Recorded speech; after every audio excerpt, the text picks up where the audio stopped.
Halo Ridwan. Ya. Halo Bang Edis. Gimana kabar Anda Ridwan? Baik Bang Edis. Belum bertobat juga?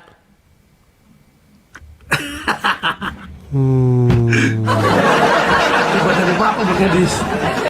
Anda sudah berapa kali diskusi dengan saya, sudah mengakui banyak hal. Anda sudah akui Ya, Muhammad betul. Muhammad berbuat dosa. Iya. Anda sudah akui Muhammad ada kelainan jiwa. Terus masih Anda ikutin? Apakah Anda sudah mengakui Muhammad ada kelainan jiwa? Enggak. Nah, sekarang enggak, kemarin iya, sekarang Enggak tega saya Bang Edis kalau bilang enggak gitu. tega. Ini bukan masalah tega atau Iya. tidak. Kemarin Anda mengakui atau tidak bahwa Muhammad mengalami gangguan jiwa?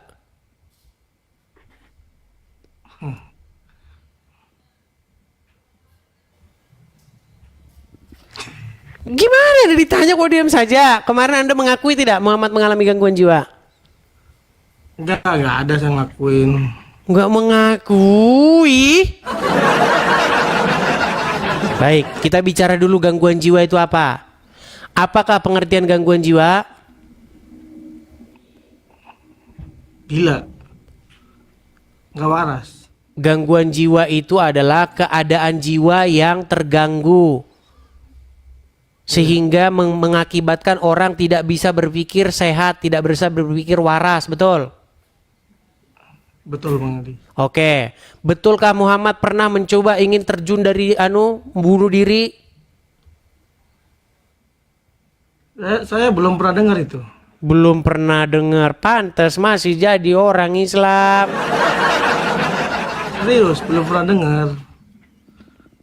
Belum pernah dengar Muhammad ingin Belum. bunuh diri. Belum. Padahal kita kalau tidak salah kemarin membahas itu. Sekarang Anda bilang belum, ini gimana? Belum. Salah orang kali, beda orang kali. Beda orang. Iya. Baik, kita akan tunjukkan ya hadisnya ya teman-teman ya. Siap. Baik. Kita akan bukakan sebuah hadis di mana Muhammad ingin bunuh diri karena wahyu tidak turun-turun. Baik. Saya balikkan kamera saya. Ya. Nih ya. Ini hadisnya Bang ya. Nih. Hadisnya jelas nih Bang. Ketika saya sedang berselancar di berbagai laman, saya menemukan sebuah bantahan bahwa dalam Sahih Bukhari dinyatakan bahwa Rasulullah SAW pernah mencoba bunuh diri. Hanya saja saya tidak menemukan redaksi hadis tersebut dalam Sahih Bukhari. Agar lengkap semua alasan itu untuk menghilangkan syubhat ini. Semoga Anda berkenan. Ini pertanyaan ini ya. Ini semacam blok tanya jawab antara umat muslim. Kemudian dijawab jawaban. Alhamdulillah nih. Bahwa hadis yang dinyatakan oleh penanya tersebut terdapat dalam Sahih Bukhari. Nomor 6581. Kitab At-Tabir. Bab halaman pertama yang menjadi permulaan wahyu Rasulullah dan seterusnya nih. Ini jelas nih. Az-Zuhri berkata. Urwah memberitahuku dari Aisyah dan seterusnya.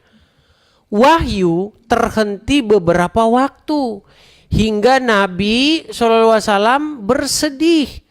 Menurut kabar yang sampai kepada kami, sampai pada ke titik kesedihan yang membuat beliau berkali-kali pergi karena ingin bunuh diri dengan cara lompat dari puncak gunung.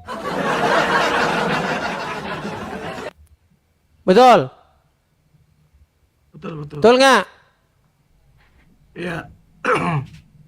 Ini jelas ini. Jadi menurut hadis Muhammad dikatakan ingin coba bunuh diri. Sekarang kalau Anda betul-betul mau meneliti, Anda benar-benar mau menelitinya, Anda tahu nggak kenapa wahyu berhenti?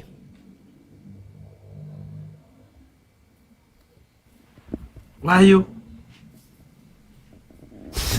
Ya, orang lawan bicara saya ini selalu bikin orang sakit kepala. Wahyu berhenti maksudnya bagaimana? Apa penyebab tadi Muhammad ingin bunuh diri? Lupa lagi tuh. Karena wahyu berhenti. Jadi nggak ada wahyu lagi datang. Stres lah Muhammad dan ingin mencoba bunuh diri. Ternyata selidik punya selidik. Ternyata ada seseorang yang baru meninggal. Anda tahu siapa? Siapa? Warokah bin Naufal. Warokah bin Naufal meninggal, lalu wahyu berhenti. Berarti memang benar dugaan orang selama ini. Wahyu itu tidak lain, tidak bukan asalnya dari Warokah bin Naufal. Makanya Warokah bin Naufal pula lah yang mengarang cerita bahwasanya tanda kenabian itu berupa tompel di punggung Muhammad. Mana ada dalam Taurat tanda kenabian berupa tompel? Lu Anda kok ketawa? Saya baru tahu juga bang kalau tompel tanda kenabian. Iya dia tanda kenabian berupa tompel. Aduh, tidak tahu lagi teman-teman tanda kenabian berupa tompel. Bang, kayaknya Anda ini orang yang sama dengan yang kemarin atau beda? Saya jadi bingung sendiri nih. Apa Anda bukan orang yang kemarin yang mengakui Muhammad mengalami gangguan jiwa? Bukan. Beda Saya kah tetap orangnya? bertahan Saya ini. sampai lupa teman-teman. Yaudah saya tanya Bang Edis. Nih, sebentar. Saya tunjukkan. Anda kan tidak tahu tanda kenabian berupa tompel kan? Perhatikan. Siap. Bahira memperhatikan Nabi SAW, ini semua ciri yang disebutkan dalam Injil ada. Dia masih bimbang, dia ingin buktikan satu hal. Apa itu? Dalam Taurat dan Injil juga disebutkan setiap nabi itu punya tanda kenabian. Apa tanda kenabian teman-teman sekalian? Sebuah daging yang menggumpal di pundak sebelah kanan. Dan daging itu berwarna merah kehitam-hitaman dan dimiliki memiliki bulu yang lebat. Maka Bahira berkata, hai anak kecil, apa kau izinkan saya untuk melihat punggungmu? Dia mengatakan, iya silakan. Dibuka oleh Nabi SAW. Begitu dia lihat tanda itu, lalu Bahira menciumnya dan mengatakan, kaulah orangnya. Tapi garis bawah satu hal ya, tanda ini tanda kenabian. Hah? Sudah selesai dengan Nabi Muhammad SAW. Jadi kalau di punggung antum ada dusta semua itu. Oh. Makanya saya bilang, jadi sebenarnya yang mengarang cerita itu kan Bahira. Warokah bin Naufal. Katanya di punggung Muhammad ada tanda kenabian berupa itu daging berbulu. Kan tidak lain tidak bukan itu tompel kalau bahasa ini kita. Betul? Betul. Iya. Jadi ketika pendeta Buhaira meninggal, berhentilah wahyu itu. Maka sesuai dengan yang tercatat di dalam Al-Quran. Surat An-Nahl ayat yang ke-102 atau 103. Sesungguhnya Al-Quran itu tiada lain adalah diajarkan kepada Muhammad. Nah, penulis wahyu aja sampai lari meninggalkan Muhammad karena tahu Muhammad tukang ngarang wahyu. Loh, Anda tidak tahu penulis wahyu itu murtad dari agama Islam karena dia bikin sendiri. Oh ya begini ya Rasulullah wahyunya. Betul begitu. Apa pergi dia murtad ya? Tahu cerita itu? Belum tahu. Oh, belum tahu. Jadi ada dua orang penulis wahyu. Jadi ketika Muhammad menuliskan dia punya katanya dapat wahyu begitu, dia tulis. Tapi oleh si penulis ini diubah sama dia. Diganti sama dia. Begini ya Rasulullah ya. Oh iya gitu betul. Dia langsung tahu.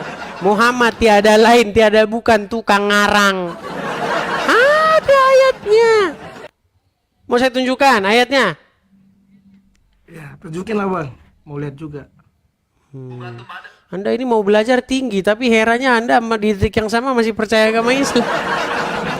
Anda ini orang yang kemarin ini, bukan memang Anda ini, cuman Anda nggak tahu kenapa Anda orangnya kayak nggak nyambungan diajak ngobrol.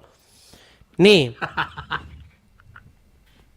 saya tunjukkan ya.